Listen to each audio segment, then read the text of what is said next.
We learn virtual learning network में आपका स्वागत है।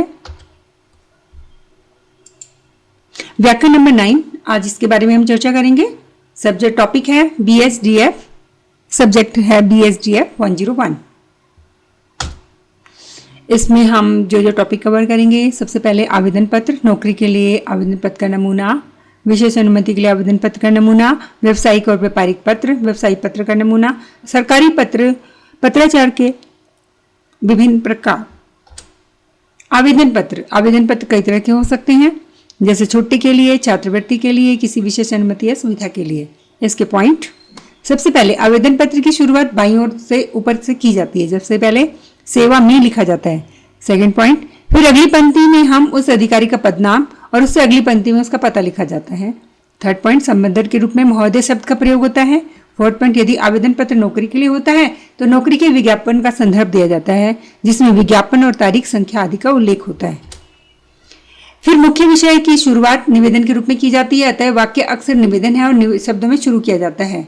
नेक्स्ट, फिर पत्र के अंत में शिष्टाचार के रूप में धन्यवाद सहित या सधन्यवाद का शब्द का प्रयोग किया जाता है।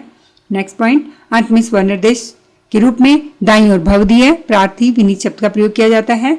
नेक्स्ट पॉइंट, फिर लिखने वाला अपने हस्ताक्षर करता है और अपना पता लिखता है। यहाँ पर बाईं ओर तारीख लिखी जाती है। नौकरी के लिए आवेदन पत्र का नमूना, इसमें सेवा में प्रबंधक निदेशक, engineers India limited, parliament street, Delhi 110001। महोदय निवेदन, नेक्स्ट में लिखेंगे निवेदन है कि दिनांक, जो भी आपकी डेट है उसके अकॉर्डिंग आप डाल सकते हो, कि नवभारत टाइम्स में प्रकाशित आपके विज्ञापन नंबर के संदर्भ में हिंदी सहायक के पद के लिए आवेदन करना चाहता हूँ। मेरे व्यक्तिगत विवरण इस प्रकार से हैं, जैसे नाम, पता, शैक्षणिक योग्यता, अनुभव संबंधी सूचना, अन्य सूचना, और लास्ट में लिखेंगे यदि मुझे उक्त पद पर कार्य करने का अवसर दिया जाता है तो मैं अपने आप को इस योग्य सिद्ध करने का प्रयास करूंगा। लास्ट में संसार धन्यवाद और उसके नीचे भवदीय। नंबर 7 पे हम लिखेंगे अपना एड्रेस। अब आता है विशेष अनुमति के लिए आवेदन पत्र का नमूना किस प्रकार होना चाहिए। जैसे फर्स्ट में लिखेंगे हम सेवा में प्रधानाचार्य, राजकीय महाविद्यालय, जैसे और भोपाल है तो भोपाल, दिल्ली, जो भी एड्रेस आप देना चाहें। महोदय, निवेदन है कि श्री राम भारतीय कला केंद्र दिल्ली द्वारा आयोजित संगीत प्रतियोगिता में भाग लेना चाहते हो। इसके लिए मुझे डेट आपको देना ही पड़ेगा, यहाँ से यहाँ तक जो भी डेट है तक आयोजित हो रहे हैं, कार्यक्रम में भाग लेने की अनुमति प्रदान करें। विशेष अनुमति के लिए आवेदन पत्र का नमूना, धन्यवाद, भवदीया, नीचे अपना एड्रेस।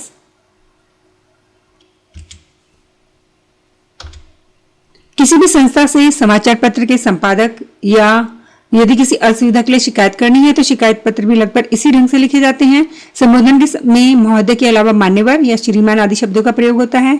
इसमें लिखने वाला चाहे अपना पत्र ऊपर दाईं ओर या उस पर इस ढंग से लिख सकता है जैसे अनौपचारिक पत्रों में लिखा जाता है। व्यावसायिक और व्यापारिक पत्र, अनौपचारिक पत्रों में व्यापारिक और व्यावसायिक पत्रों को लिखने का ढंग काफी सुनिश्चित होता है। पत्र विभिन्न व्यापारियों या व्यावसायिक संगठनों के बीच आपसी व्यापार के संबंध में लिखे जाते हैं या फिर ग्राहक को व्यापार की दृष्टि से लिखे जाते हैं। इसके बारे में ध्यान देने योग्य बहुत सारी बातें हैं, जैसे सबसे पहले नंबर 1 पॉइंट, ये पत्र अक्सर संस्था के लेटर हेड पर लिखे जाते हैं या जिस पर संस्था का फॉर्म, नाम, पता या तार का पता आदि छपा होता है। यदि लेटर हेड उपलब्ध न हो तो ये विवरण टाइप करके दे सकते हैं आप। इससे पत्र पाने वाले उत्तर लिखने में सुविधा रहती है। सेकंड पॉइंट, अक्सर किसी विषय में व्यावसायिक पत्र व्यवहार काफी समय तक चलने की संभावना होती है, इसलिए इन पत्रों पर पत्र संख्या अवश्य दी जाती है ताकि अगले पत्रों पर इसका संदर्भ दिया जा सके। पत्र संख्या को क्रमांक भी कहते हैं और यह पत्र के शुरू में बाईं ओर लिखी जाती है। अगला पॉइंट, इसके नीचे उस व्यक्ति के संस्था आदि का नाम, पता लिखा जाता है जिसे पत्र लिखा जा रहा है। नेक्स्ट पॉइंट, संबोधन के लिए प्रिय महोदय शब्द का प्रयोग होता है। यदि पत्र एक से अधिक व्यक्तियों को संबोधित हो तो महोदयगण संबंध का प्रयोग नहीं होता, भले ही अंग्रेजी के लिए सर आदि का प्रयोग होता है। इसके बाद मूल तथ्य किया दिया जाता है। यदि एक से अधिक प्रमुख बातें लिखनी हो तो उसका उल्लेख स्पष्ट ढंग से हो और अलग अलग होना चाहिए। पत्र में अनावश्यक विस्तार नहीं होना चाहिए। शिष्टाचार का सदैव ध्यान रखना चाहिए।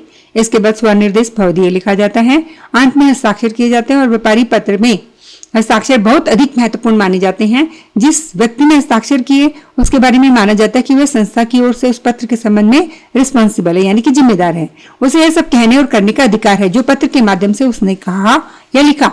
इसलिए व्यावसायिक पत्रों में अक्सर संस्था या फर्म के स्वामी व्यवस्थापक, साझीदार या प्रबंधक के हस्ताक्षर होते हैं और किसी कम महत्व के पत्र पर संस्था की ओर से कोई अन्य व्यक्ति भी हस्ताक्षर कर सकता है जिसे इस तरह के हस्ताक्षर करने का अधिकार प्राप्त हो।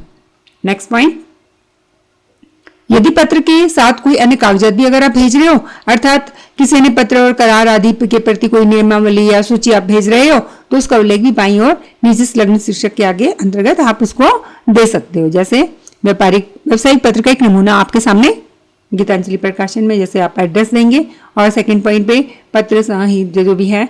उसके बाद नेक्स्ट पॉइंट, प्रकाशन प्रबंधक, हिंदी ग्रंथ अकादमी, बंगला रोड।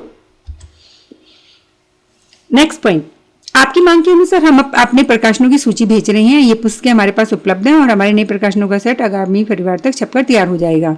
पुस्तकों की 10 प्रत्येक खरीदने पर हम 25% व्यापारिक छूट देते हैं। इसके अलावा बिल का भुगतान 1 माह के भीतर करने पर हम 1.5% नकद छूट की सुविधा भी देते हैं। आदेश के साथ 20% राशि पेशगी भेजना आवश्यक है। पैकिंग निःशुल्क है। कृपया आप अपना आदेश भेजकर हमें सेवा प्रदान करें। भवदीय सदानंद मिश्र, अपना नाम, संलग्न पुस्तक सूची।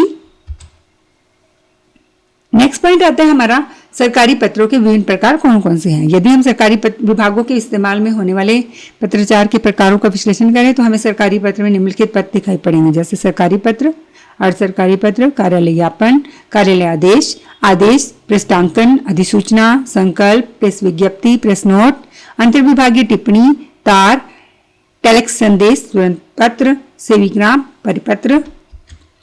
सरकारी पत्राचार के विभिन्न प्रकार। सरकारी प्रशासन में अलग अलग प्रयोजनों के लिए पत्राचार अलग अलग प्रकारों का इस्तेमाल किया जाता है। केंद्र सरकार को, विदेशी सरकारों, राज्य सरकारों और दूसरी संस्थाओं के प्रधानों, गैर सरकारी व्यक्तियों से पत्राचार के लिए सरकारी पत्र की आवश्यकता होती है। यदि सरकारी काम को निपटाने में अधिक देर हो रही होती है तो अधिकारियों को तो व्यक्तिगत रूप से ध्यान दिलाना बहुत जरूरी होता है। अर्ध सरकारी पत्र का इस्तेमाल करना पड़ता है।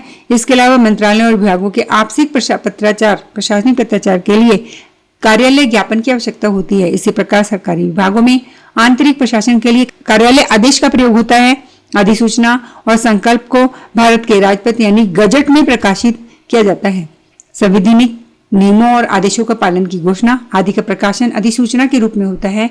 नीति संबंधी सरकारी निर्णयों, जहाँ समितियों, आयोगों की नियुक्ति आदि की सार्वजनिक घोषणा संकल्प द्वारा की जाती है। परिपत्र का प्रयोग उस समय किया जाता है जब मंत्रालय और विभागीय कार्यालय कोई सूचना अथवा अनुदेश के अधीन अपने अधीन कार्यालय और कर्मचारी को देते हैं और इसका प्रयोग उक्त कार्यालय और मंत्रालय तक ही सीमित होता है। पृष्ठांकन का प्रयोग तब होता है जब पत्र की प्रतिलिपि, सूचनार्थ और आवश्यक कार्रवाई आदि के लिए सूचनार्थ अधिक व्यक्ति को भेजने की जरूरत हो। प्रेस व्यक्ति द्वारा किसी भी सूचना के व्यापक प्रचार के लिए उसे समाचार पत्रों में प्रकाशित किया जाता है। अभ्यास के लिए प्रश्न, सरकारी पत्राचार के विभिन्न प्रकारों को बताइए। ये क्वेश्चन में भी आप जैसे आप पहले बता ही चुकी हूँ आपको, कोई एक व्यावसायिक पत्र कैसे लिखते हैं, इसमें नाम, पता सब कुछ आना चाहिए। Happy learning, be learning.